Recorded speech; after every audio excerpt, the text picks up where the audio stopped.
This segment brought to you by Kansas Corn. Learn more at kscorn.com. Welcome back. Now let's see what Kyle and Duane are up to on Plain Talk. Hi, this is Kyle Bauer with Plain Talk with Duane Toews. Kyle Bauer, your fact or fiction question of the day. Onions wrongly blamed for causing... Does your onion have a G in it? Oh, really? Are we going to go down this road? And you have onion.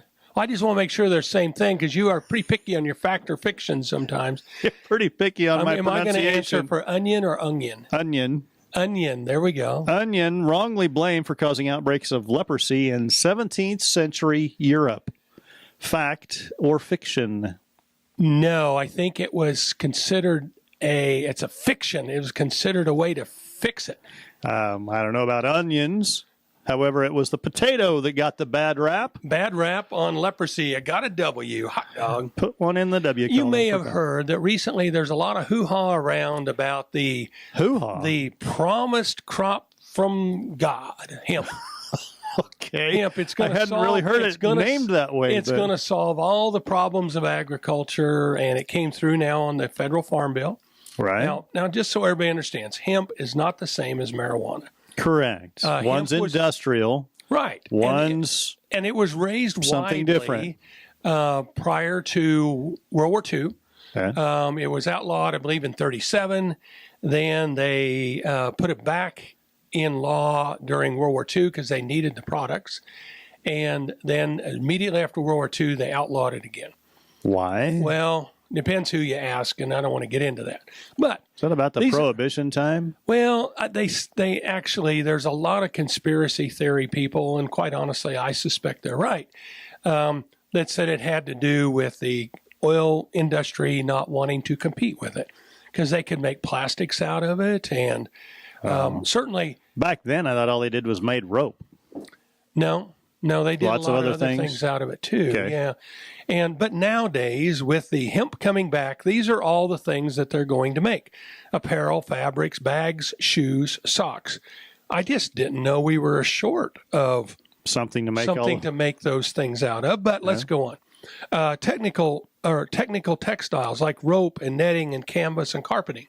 We used before. I didn't know we were short of those things. We're not things. short, but if you can make it out of something natural instead of something unnatural. Natural like cotton or wool? No, like the carpet backing, a lot of that was petroleum-based. Oh, why was it petroleum-based? Because it was cheap. And it did a good job. Right. Yeah, well, how about these building materials, fiberboard, insulation, and filler in concrete?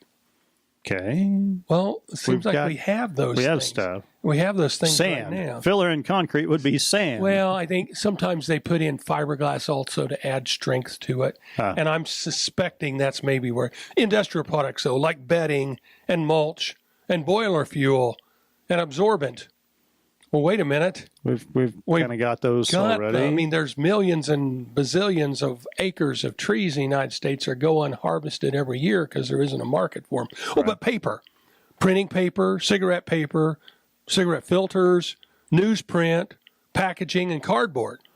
All of which currently is being made out of pulp. Yeah. Wood. And we already have an industry in place to do that seems to deliver that fairly well. Oh, but wait, in foods, breads, you gotta wait so long. Breads, granola, ice cream, milk, cereals, protein powder.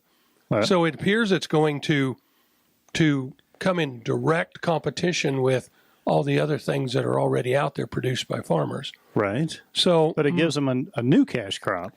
A new one that will have to have an infrastructure, will have to have its own technology, its own harvesting equipment, and I don't know. I just think you don't sound like you're buying in on this new industrial revolution. I think that it's a solution going in search of a problem. Thanks for joining us. I'm your host, Jamie Bloom, and I hope you enjoyed today's show. See you next week on Farm Factor. Closed captioning brought to you by Ag Promo Source. Together we grow. Learn more at agpromosource.com.